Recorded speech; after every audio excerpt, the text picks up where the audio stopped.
Bienvenidos, yo soy Fer, esto es Compañía Lectora y hoy tengo otro invitado de lujo. Me voy a obligar a comportarme porque soy muy fan, Juan lo sabe, y ustedes también porque lo nombro mucho en el canal, hay reseña de sus libros. Juan, prometo no avergonzarte. Me voy No, a no, para nada, presentar agradecido. para quienes no lo conozcan.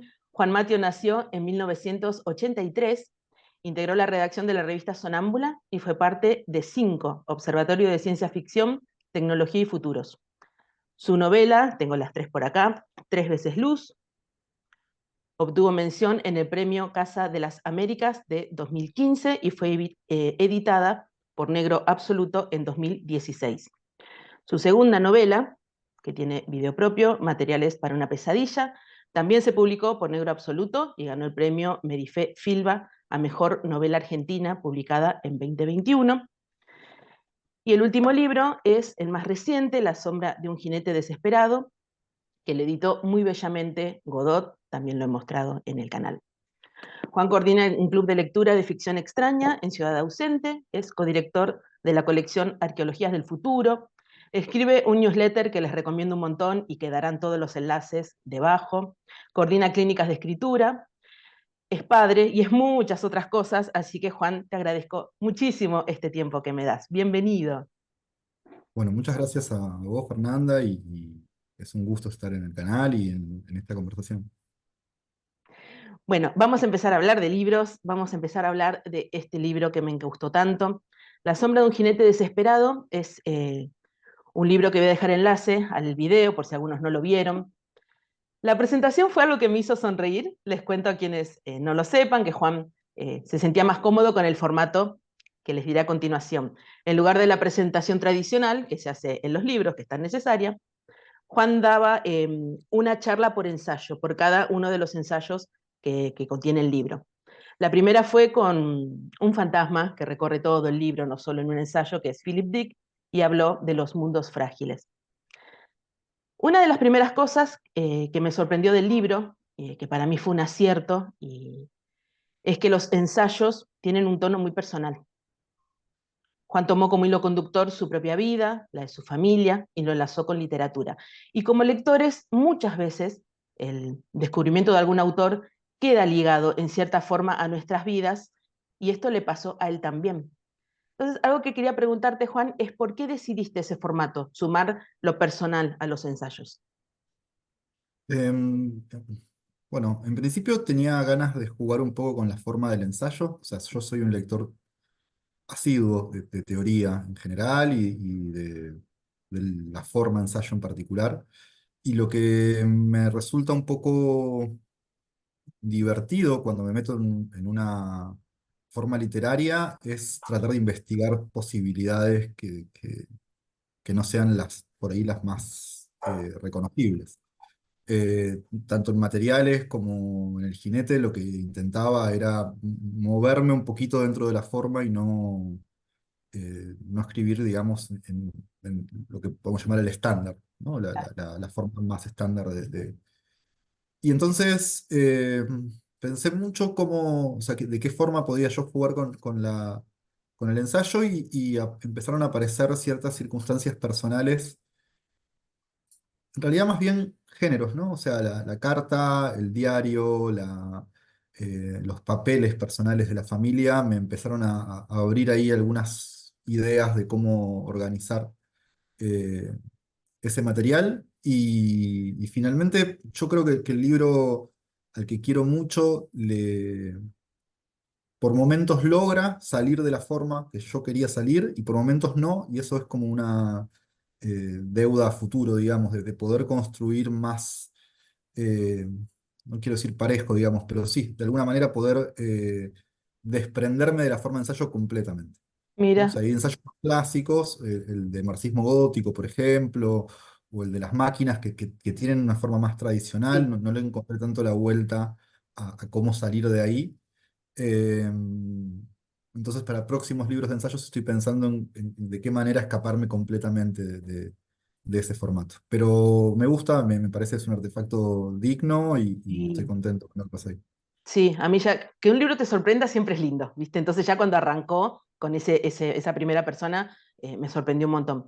Y ahora me sorprende esto que me contás, por eso amo hablar con los autores, y es que yo pensé que había sido una decisión como este Mm. mix, ensayo-ensayo, más puro, digamos, y lo ibas tejiendo con tu vida. Pero a veces bueno, el género se impone también. O sea, fue una decisión en el sentido de que era consciente de que no estaba encontrando la puerta de escape al formato más tradicional. No sé si hubiera podido sostener, creo que son 9 ensayos finalmente, o 8 ensayos, no sé si hubiera podido finalmente salirme en todos. O sea, en algún momento lo pensé, traté de meditar a ver si tenía, eh, si se me ocurría la forma de romper, y en un momento dije, bueno, o sea, tal vez esto, la combinación de ambas cosas termine funcionando igual, pero es una pregunta más para el futuro de, bueno, ¿qué pasa si salimos completamente? ¿Y qué pasa si salimos, de hecho, no por la vía de lo personal, que es una que exploré esta vuelta, sino tal vez por otras maneras de romper con el formato estándar? Me gusta, ya lo veremos, espero. Bueno, Sábato dice en una nota al comienzo de Sobreros y Tumbas, tal vez lo recuerdes, que existe cierto tipo de ficciones mediante las cuales el autor intenta librarse de una obsesión que no resulta clara ni para él mismo, que para bien o para mal, por ejemplo en su caso, eran las únicas que podía escribir. Mm. Tu segundo libro, Materiales para una pesadilla, está dedicado a la memoria de tu madre, también la mencionás al final, y parte de lo que vio el protagonista tiene raíces biográficas. El lector puede no notarlo, yo lo sabía porque había leído una nota tuya y hablabas al respecto. En este libro, en el del jinete, eso ya es mucho más claro. Entonces Mm. quisiera saber si en tu caso fue una decisión o es una especie de obsesión, como habla Sábato, escribir sobre estas cosas, algo que te supera. Mm. Eh, Voy a responder con una experiencia de escritura actual, digamos. O sea, no, yo trato de ser muy consciente a la hora de escribir, en el sentido de manejar los materiales y los géneros y los impulsos narrativos, eh, tener el mayor dominio posible. Pero hay cosas que se te escapan siempre, digamos, se te escapa la proliferación de sentido en el inconsciente y etcétera, se te escapa. Entonces, estoy escribiendo ahora una novela, está muy en borrador pero le di a leer unos fragmentos a unos amigos, y uno de ellos, Marce Acevedo, me dijo, es un Mateo 100%, están todas tus obsesiones, y las enumeró. Y fue como, Caramba. claro, ah, estas son mis obsesiones.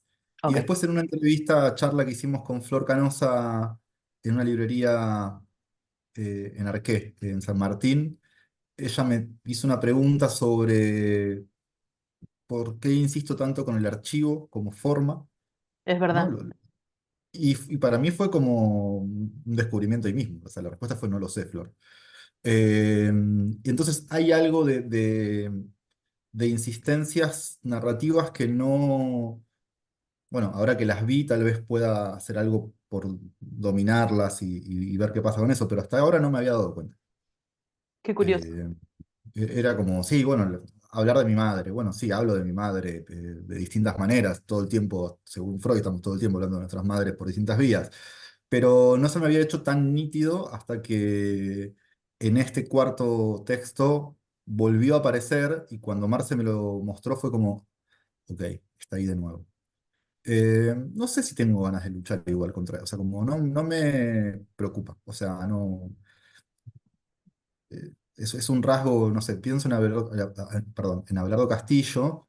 La historia de Castillo es que su madre lo abandona a su padre y también a él cuando él tiene 6 años, creo. Y creo que hasta donde sé no la vuelve a ver, digamos, ¿no? Esa historia del huérfano o el expósito, digamos, que es de hecho el apellido de su alter ego y bla, está en un montón de textos. Ahora, siempre de una forma muy distinta. Claro. Y siempre construyendo sentido con otros elementos que hacen que ese elemento singular se transforme, se vuelva otra cosa, etcétera. Con lo cual, no sé si estoy dispuesta a luchar contra esa insistencia, tal vez no. O sea, simplemente va a quedar ahí como algo que pasa cuando escribo. Perfecto. Sí, sí, sí. Entonces estaría del lado de lo que diría Sábato, no digo de la obsesión de que sea lo único que te Yo, ronda, pero es de lo que aparece. claro, la insistencia tiene como una beta más consciente. En este caso, más que consciente, es como una insistencia inconsciente, como no me doy cuenta y termino habitando esa historia otra vez. Ok, ok. He dicho esto y ahora que me escucho en más de un sentido, diría mi analista. Yo pensaba también en la frase esta de Quevedo, que yo la asocio siempre a la literatura. Vivo en conversación con los difuntos y escucho en mis ojos a los muertos, ¿no? Entonces, bueno, hay muchas maneras de traerlos. Leyendo o escribiendo, a mí me parece una manera hermosa. Mm, Bueno, seguimos un poquito más sí, con tu vida, después te juro que aflojamos un poco. ¿Qué me ibas a dale, decir? dale. No, no, que esa frase de Quevedo es tremenda. Es tremenda, a mí me conmueve mucho. Bueno, tu vida, que fuimos conociendo con tu literatura y bueno, los que somos fan que te hemos ahí, hemos leído sobre tu vida, es una gran historia, tu vida personal. Vivirla habrá Mm, sido otra cuestión, ¿no? Pero está llena de enigmas, de pasajes conmovedores, y tu revisión de ella completa el atractivo. Pero acá hay algo que pensaba mientras te leía.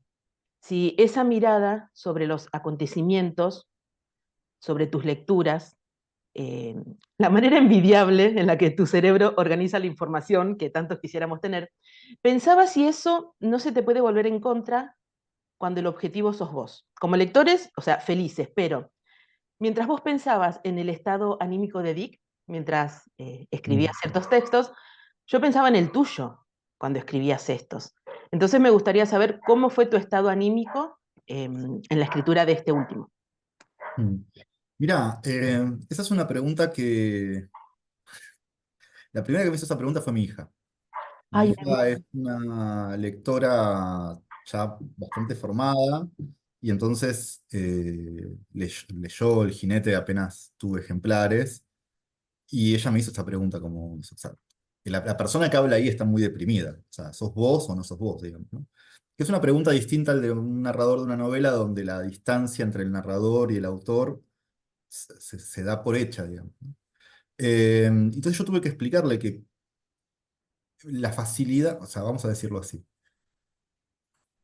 eh, Como escritor tengo la facilidad de conectar con estados de ánimo que no están en el presente.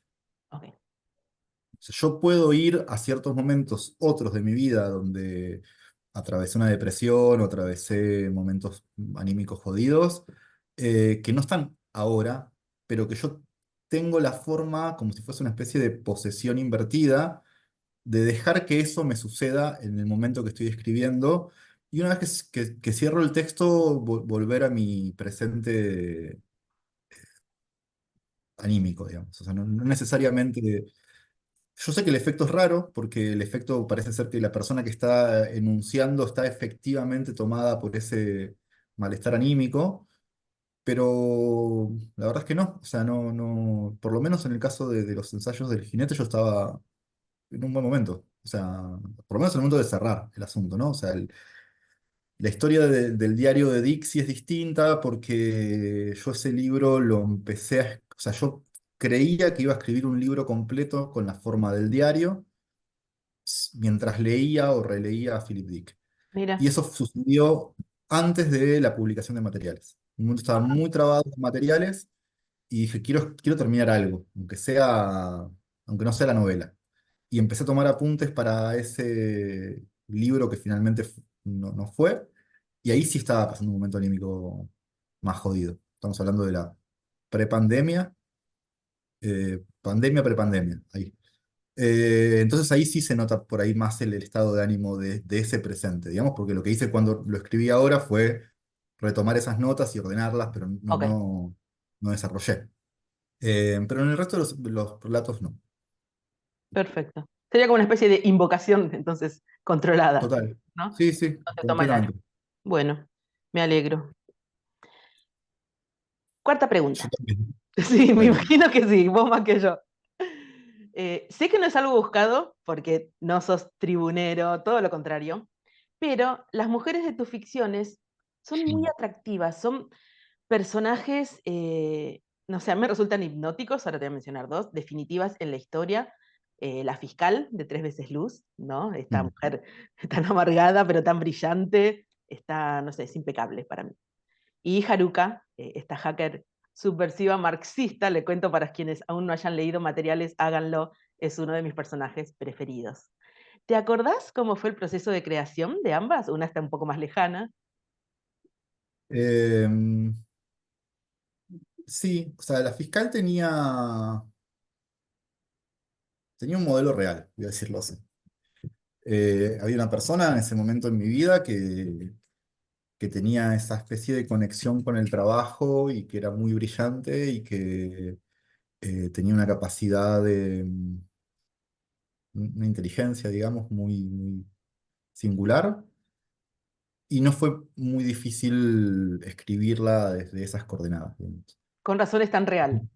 A mí, yo, Después, por supuesto, como la historia va llevando a los personajes a lugares un poco inesperados, el personaje se va convirtiendo en un personaje y deja de ser o de responder al modelo, digamos, ¿no? lo ficcionalizas, por supuesto, pero tiene una Claro, base real.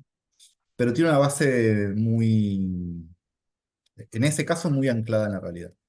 Y Aruka es otra cosa, completamente distinta, porque yo en ese momento estaba todavía en 5 en este observatorio de ciencia ficción, tecnología y futuros, y tuvimos una reunión en la casa de un compañero, Dani Perrota, que es un ilustrador brillante, Sí, sí, lo y conozco. después volvíamos de ahí en un Uber con Malena y con Facu Nahuel Martín, que eran compañeros de esa experiencia, y ellos dos eran un poco gamers. Entonces Facu estaba contando de algo que estaba jugando y dijo algo así como que la física del entorno del juego era muy realista. Ok. Yo estaba en Bavia, o sea, pensando completamente en otra cosa, y cuando escuché eso fue como, me di cuenta que, claro, o sea, un videojuego, un entorno virtual, tiene una física que responde al mundo real más o menos. El ejemplo sería Mario Bros. O sea, esos saltos que da Mario, que son completamente imposibles en el mundo real, es porque la física del juego es una física fantástica, digamos. En un juego donde hay una física realista, los personajes, los cuerpos, digamos, se comportan parecidos al mundo real. Entonces volví a casa con esa revelación, digamos, y escribí lo que hoy es el primer párrafo del primer capítulo de Aruka. Ajá, mira, arrancaste por ahí. Y arranqué por ahí. Y a partir de pensar quién estaba diciendo eso, quién estaba viviendo eso, empezó a aparecer Aruka, a la cual fui conociendo, digamos, en la medida que se iba escribiendo el libro. Fui encontrando le encontré un pasado familiar y le encontré una serie de ideas y de convicciones y sus formas de adherir al marxismo y su forma de pensar el diseño y su manera de hacer un duelo por un amigo que toma una decisión muy terrible, y etcétera, digamos, y fue un proceso de conocer.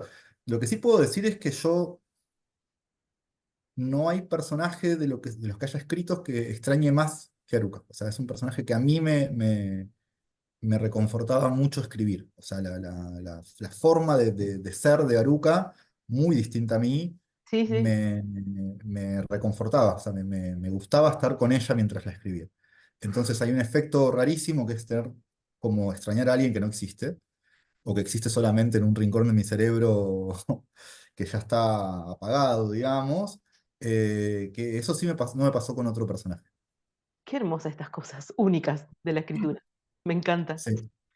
Alguna vez alguien la vi ilustrado, recuerdo, no sé si en Facebook, en alguna de tus redes lo vi, ¿era similar a como la imaginabas? ¿O fue libre Fue el mismo Dani Perrota fue. Ah, fue él.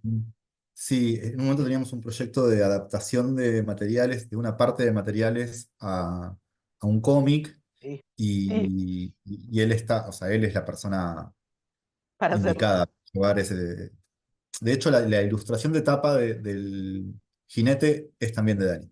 Es verdad. Eh, no es como yo lo imaginaba, Ok. eh, pero un poco porque imaginarla siempre había tenido contornos muy imprecisos, digamos. Para mí, Aruka viene directamente de mi. Soy muy fan del cyberpunk japonés de animación. Entonces había algo entre Rey, que es un personaje de Evangelion, y la teniente Kusanagi, que es un personaje de Ghost in the Shell, que por supuesto son personajes animados, con lo cual cómo se traslada eso al mundo real es imposible de saber, pero Haruka siempre estaba en esa zona, digamos, ¿no? De mi imaginación con esos contornos. Mira, pero bueno, la extrañamos entonces, pues yo también es de mis personajes preferidos, no del libro, personajes preferidos en general. Bueno, sigamos con materiales. A mí me gusta mucho del cuento Emma Suns de Borges, que en las últimas líneas él transforma un cuento costumbrista en no policial, ¿no? Le cambia el género. Mm, Hay algo parecido con un pasaje en materiales donde hay un adjetivo que cambia todo. Yo venía absorta en un estado anímico, en algo muy clave de la historia que ahora voy a resumir, y de golpe vos hiciste algo que yo hice, ¡pum! ¿Qué pasó? Hay una parte que narra el reencuentro de una madre con su hija en la isla de los muertos, y lo que venía siendo literatura de un tipo y hasta conmovedora para mí, se volvió de terror y me puso la piel de gallina. Voy a leer mm, esa parte porque creo que no spoilea nada, ¿no? vale. Laura abrió la puerta y encontró una habitación idéntica a la que ellos ocupaban al otro lado de la isla. En su centro, Nina. Hola, mamá, dijo la niña sonriendo. Sus dientes brillaban, pequeñas piedras blancas y malignas. ¿Por qué maligna, Juan? ¿Cómo te apareció esa palabra? Porque va, o Me- sea, yo estaba conmovida y me dio terror. mm, mm. No lo escribí sin saber lo que estaba haciendo.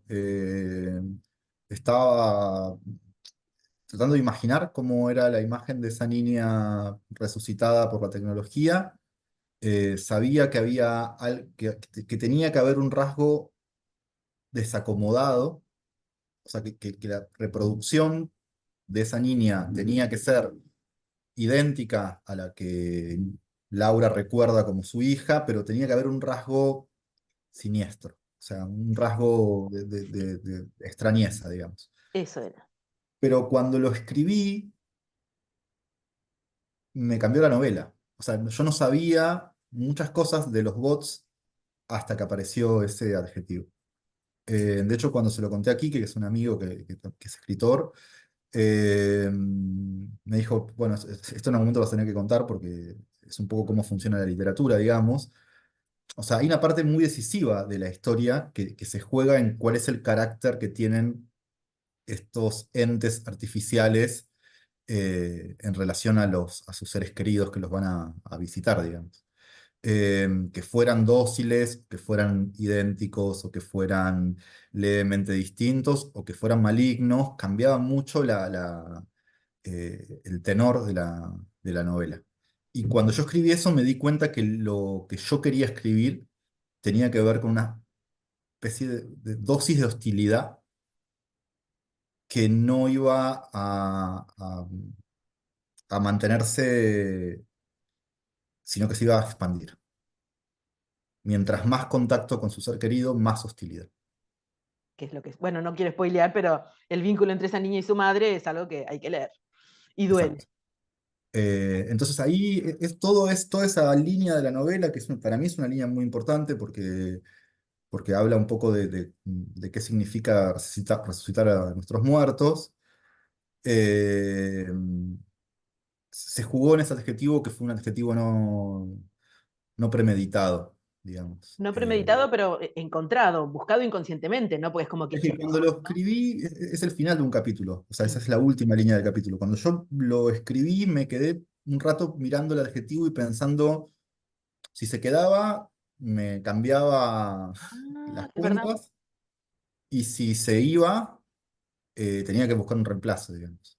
Así que me quedé un rato muy largo mirando esa última palabra diciendo, bueno, ¿qué vas a hacer con esto que apareció? Y la decisión fue ir a buscar digamos, la intuición que está detrás de ese adjetivo, ir a buscar qué había ahí y bueno, y encontré lo que vos leíste, digamos, que es un funcionamiento más que Sí, no es una casualidad, quiero decir. sí, sí, sí. Sí, yo me quedé igual, me quedé en pausa ese rato. Quiero ver, recordar el año. ¿En el 2018 lo publicaste? No, en el 21. En el 21. Que fue antes de, por ejemplo, esta noticia que sale después de que mediante realidad virtual una madre se reencuentra con su hija muerta. Esto fue En posterior. realidad, en realidad no. Yo A estaba ver, terminando la novela, sería como diciembre del 2020 ok. o noviembre del 2020 y estábamos ya en un proceso, el editor de esa novela, tuve muchísima suerte, digamos, su editor es Ricardo Romero, que es un escritor brillante, Qué y entonces bendición. tenía, o sea, bendecidísimo, y, y en un momento, bueno, hablábamos medio semanalmente para ver los avances y por dónde estaba yendo, y en un momento esa noticia apareció en redes, y yo le Ah, dije, Ricardo, eh, estamos en problemas. Y me dijo, por supuesto que no, terminé la novela, la publicamos y chao. O sea, no pienses la relación con la realidad no te porque te vas a enganches, empezar claro. a... así que creo que lo que hice fue, no, o sea, como que tenía el link abierto, pero no leí la noticia. O sea, leí Bien. el titular, como una madre, bla, pero no entré a ver el desarrollo porque no quería Contaminarte, contaminar. digamos, claro, sí. Sí, eso. Dos o tres semanas después di por cerrado el texto y me olvidé, pero no sé, hoy un contacto de Instagram me mandó otra noticia Sí, relacionada a realidad virtual y resurrección de seres queridos, con lo cual, bueno, ya no espero, sí, no sí, sí. espero escaparme del realismo. Ya no te sorprende. Yo la novela la leí, ni bien se publicó, y de la noticia me enteré después, pero bueno, sucedió casi al mismo tiempo. Y también pensaba en estas imágenes que se generan ahora por inteligencia artificial, que algunas son muy cercanas a la realidad, pero todas tienen un toque siniestro. Lo hacen, por ejemplo, con los cuentos de Ghibli, con cuentos conocidos, y no, no son imágenes feas, pero a mí lo que me transmiten es algo siniestro, algo en los animales también, como que no termina, algo no lo terminan de captar. Y es lo Estoy que yo sentí escribiendo cuando sobre leí esto. eso. Estoy escribiendo sobre ese tema justamente y tomé hasta ahora dos clases con los chicos de Laboratorio de Inteligencia Artificial, que es una cuenta que si quieren pueden seguir, son muy buenos. La Y voy a ellos me buscar. empezaron a explicar cómo funciona la generación de imágenes por IA y por qué fallan o por qué tenemos esa sensación, que de hecho tiene un nombre, que es Valle Encantado, la sensación de Valle Encantado, que se la puso la sensación eh, se produce cuando vemos una copia de lo humano demasiado parecida. Ok, O sea, no es por la diferencia, sino por lo demasiado parecido. El mira. nombre se la pone un ingeniero japonés y sirve para explicar reacciones que van desde prótesis de partes del cuerpo hasta imágenes artificiales que reproducen la realidad. Y bueno, me estoy metiendo por ahí, digamos, ahora, pero es teórico, digamos, la sensación de rechazo a lo demasiado parecido. ¿Lo querés para tu material de ficción o porque querés escribir al respecto? Esto que No, estás no, haciendo. estoy escribiendo una novela que Ah, bien. tiene la generación de imágenes como en el corazón. Pero bueno, me gustó esa relación y qué hallazgo. Me quedé pensando en que fuera tan paralelo. Tiene mucho sentido.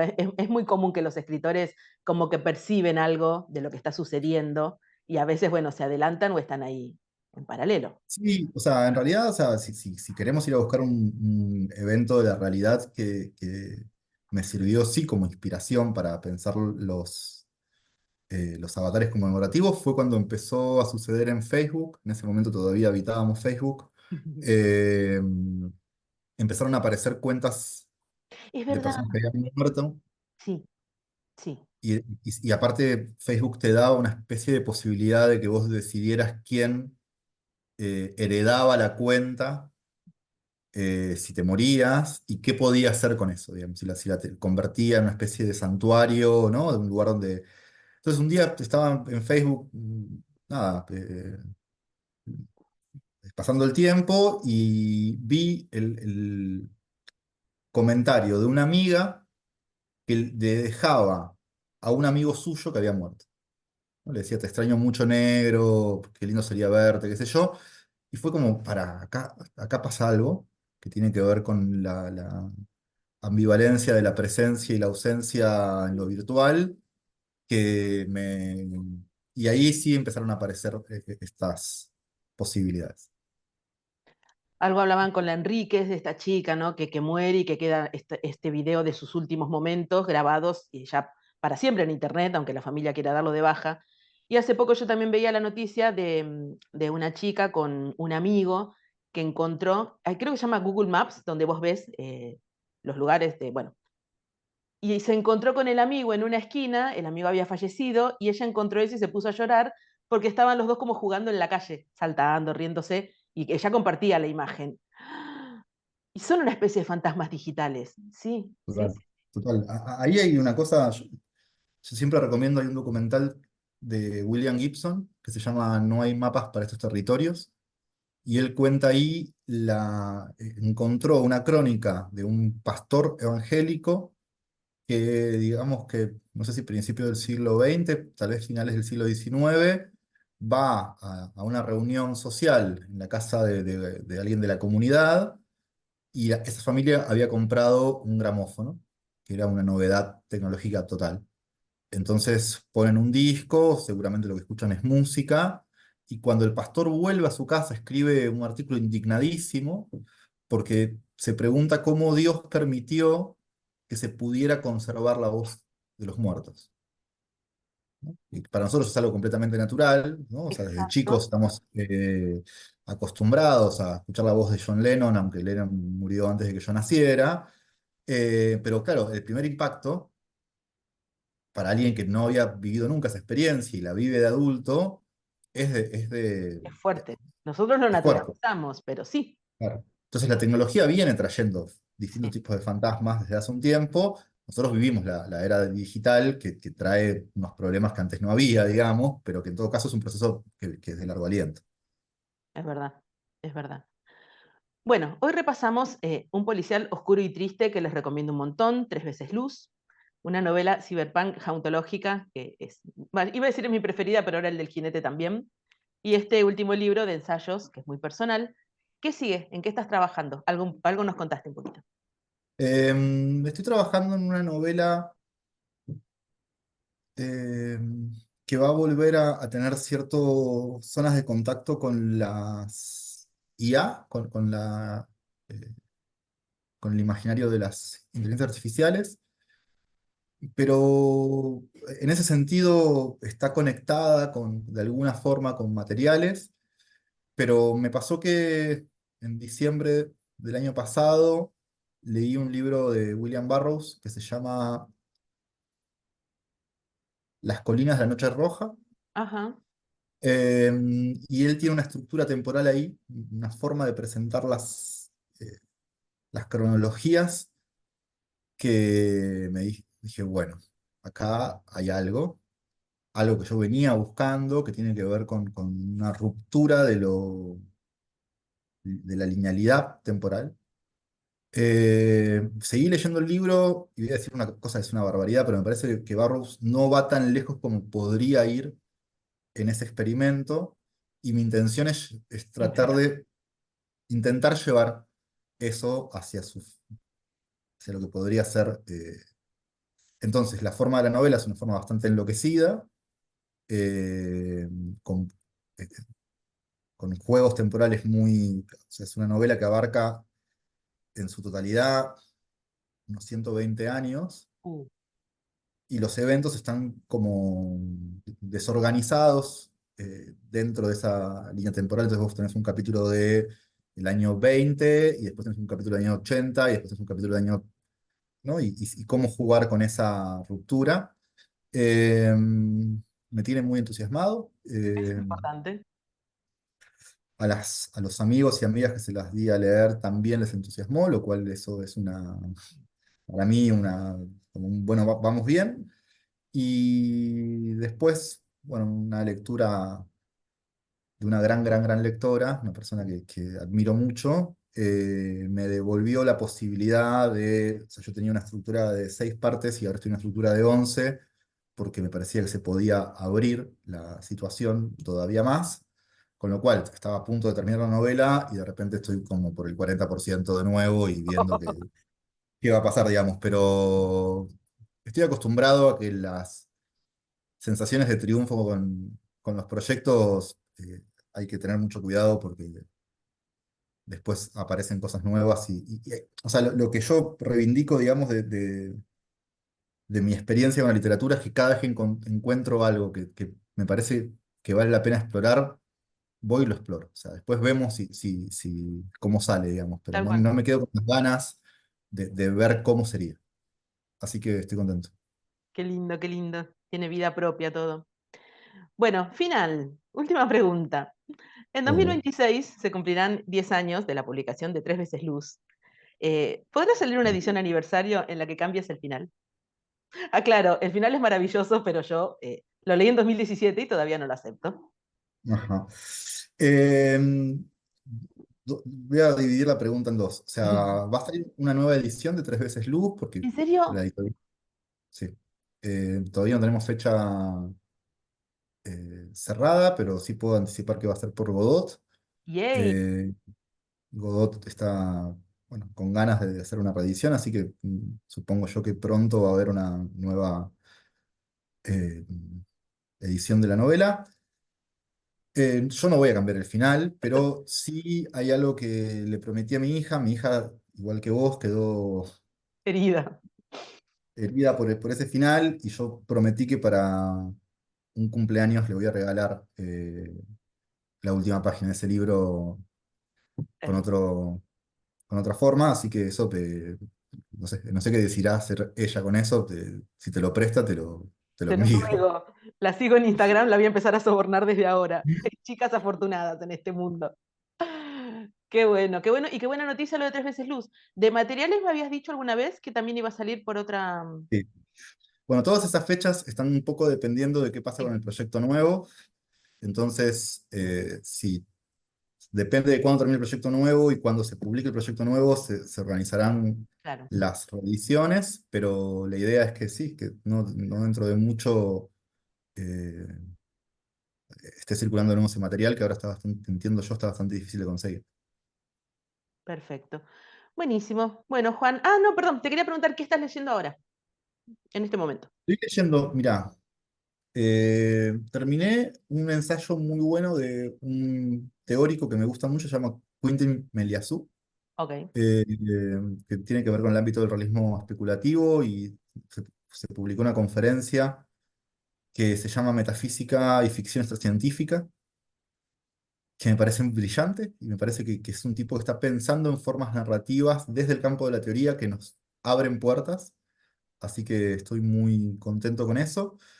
Em, y terminé hace unos días el libro que publicó Caja Negra, se llama Parásitos Perfectos, de Carlos Lo vi. Barragán, Ujú. que son cuentos. Yo sabía de Barragán porque había escuchado gente que lo había leído y le había gustado mucho, pero todavía no había ediciones argentinas. Y lo leí y es una locura de riesgo, de desborde de imaginación, de capacidad de entender cuáles son las preguntas de la época. Es un mundo, un universo ficcional cyberpunk, pero cyberpunk orgánico, que hace pensar en Cronenberg, que hace pensar en bioartefactos, en cuerpos diseñados genéticamente para cumplir determinadas funciones, etcétera, que me parece brillante. O sea, me parece que en el WIR latinoamericano están pasando muchas cosas. Barragán es una de las más importantes. Tomo nota, tomo nota. Bueno, Juan, te libero. Muchísimas gracias por este tiempo. La pasé muy bien. Muchas gracias a vos y gracias por la invitación.